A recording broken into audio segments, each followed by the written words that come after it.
नमस्कार मित्रांनो, मी मगर कुणाल आणि तुम्ही पाहतात आपलं शेत शिवार यूट्यूब चॅनल. मित्रांनो, शेतीमध्ये जर कमी दिवसात घरपोच नफा मिळवायचा असेल तर फळ पिकाचा विचार केला तर त्यात पपई या पिकाचे नाव अगदी आवर्जून घेतले जाते. पपई हे केवळ आपल्या आरोग्यासाठीच नव्हे तर शेतकऱ्याच्या आर्थिक फायद्यासाठी देखील एक नंबर पीक मानले जाते. आजच्या व्हिडिओमध्ये आपण नगद सविस्तर पाहणार आहोत की आपल्या भागात, आपल्या देशात नेमक्या कोणत्या राज्यांमध्ये पपईची यशस्वी शेती केली जाते.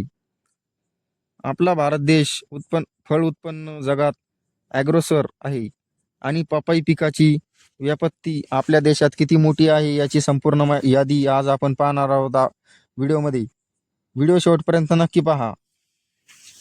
सर्व 28 राज्यांच्या क्रमाने सविस्तर यादी. चला तर मित्रांनो, अजिबात वेळ न घालता पाहूया आपल्या भारतातील कोणती 28 राज्ये आहेत जिथे पपईचे उत्पन्न घेतले जाते. आंध्र प्रदेश हे राज्य पपई उत्पन्न भारतातील अग्रेसर राज्यांपैकी एक मानले जाते. येथील हवामान पपईच्या वाढीसाठी अतिशय उत्तम आहे. गुजरात आधुनिक शेती केली जाते आणि पपई लागवड हे राज्य खूप पुढे आहे. नंबर 3 वर आहे आपलं महाराष्ट्र. आपल्या महाराष्ट्रात देखील खानदेश, पश्चिम महाराष्ट्र आणि मराठवाड्यात पपईची मोठ्या प्रमाणावर शेती केली जाते. कर्नाटकमधील हवामान आणि माती पपईच्या दर्जेदार उत्पन्नासाठी फायदेशीर ठरते. पश्चिम बंगालमध्ये फळबागे पपई लागवडीसाठी मोठा सविस्तर लाभला आहे. मध्य प्रदेशमधील अनेक जिल्ह्यांमध्ये शेतकरी मोठ्या प्रमाणावर पपईचे व्यावसायिक उत्पन्न घेत आहे. बिहारमधील शेतकरी आधुनिक वाणाची निवड करून पपई शेतीची यशस्वी होत आहेत. ओडिशामध्ये बागायती शेती अंतर्गत पपई लागवड केली जात आहे. छत्तीसगड उष्ण व दमट हवामान पपईचे पीक उत्तम प्रकारे तण धरते. आसाम उत्तर पूर्वेकडील आसाम राज्यातील पपईची शेती मोठ्या प्रमाणावर केली जाते. तमिळनाडू दक्षिण भारतातील तमिळनाडूमध्ये पपईला वर्षभर चांगली बाजारपेठ मिळते. तेलंगणामध्ये सरकारच्या फळबाग लागवड धोरणाचा फायदा घेईल पपई उत्पन्न घेतली जाते. उत्तर प्रदेशचा मोठा विस्तार पाहला येथील अनेक जिल्ह्यात पपईची लागवड केली जाते. केरळच्या नैसर्गिक अनुकूल हवामानाच्या पपईच्या झाडांना चांगला फायदा होतो. राजस्थानमधील काही भागात सिंचनद्वारे सोयी करून यशस्वी पपई शेती केली जाते. झारखंडमधील आदिवासी आणि इतर शेतकऱ्यांचे जोडधंदा म्हणून पपईकडे पाहत आहेत. हरियाणामध्ये सुद्धा सुरक्षित आणि मोकळ्या जागेत पपईची शेती पाहायला मिळते. पंजाबमधील प्रगत शेतकरी आता पारंपरिक पिकांसोबत पपयासारख्या पिकाकडेही वळत आहेत.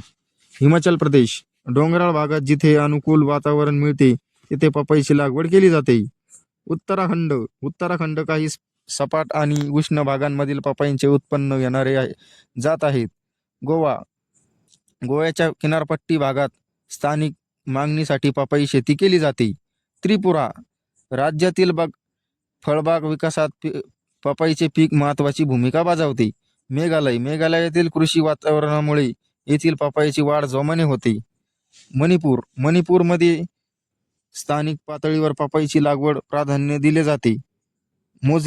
मोझिराममधील शेतकरी फळबागांच्या माध्यमातून आपले उत्पन्न वाढवत आहेत. नागालँडमध्ये फळबागाची विविध प्रकारात पपईची समावेश होतो.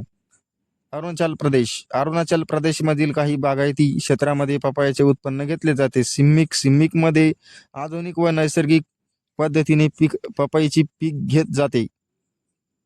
पपई शेतीबद्दल मोलाची माहिती. तर मित्रांनो, ही झाली आपल्या देशातील 28 राज्यांची यादी. आता यात थोडं पपई शेतीबद्दल महत्त्वाचं सांगायचं तर पपई लागवड करताना सगळ्यात महत्त्वाची गोष्ट म्हणजे पाण्याचा उत्तम निवारा होण्याची जमिनीची पाणी साचते तर पपईची मुळे सडण्याची भीती असते. याशिवाय लागवड करताना रेड लेडी किंवा इतर खात्रीशीर आणि उत्तम दर्जेदार वाणाची निवड करावी. योग्य प्रमाणात खत व्यवस्थापन आणि योग्य फवारणी केल्यास पपईचे झाड अवस्था 9 ते 10 महिन्यापर्यंत फळांची भरून जाते आणि शेतकऱ्यांच्या हातात पैसा चांगला खेळू लागतो. मित्रांनो, या संपूर्ण माहितीबद्दल आणि पपई शेतीबद्दल काय अनुभव आहे, तुमची यापैकी कोणत्या राज्यातून आमचा व्हिडिओ पाहत आहात हे आम्हाला कमेंट करून नक्की खाली सांगा. आणि हो, तुमच्याकडे पपईला पपईच म्हणतात का हेही आम्हाला कमेंट करून नक्की सांगा. आणि अशाच नवनवीन व्हिडिओसाठी आपल्या शेत शिवार यूट्यूब चॅनलला सबस्क्राईब करून बेल आयकॉन दाबायला विसरू नका, जेणेकरून तुम्हाला सर्वात आधी असेच माहितीपूर्ण व्हिडिओ बघायला मिळतील. आणि हो, पपई हे तुमच्या भागात किती दिवसात येते हेही आम्हाला कमेंट करून नक्की सांगा. तोपर्यंत जय जवान जय किसान, राम राम, धन्यवाद.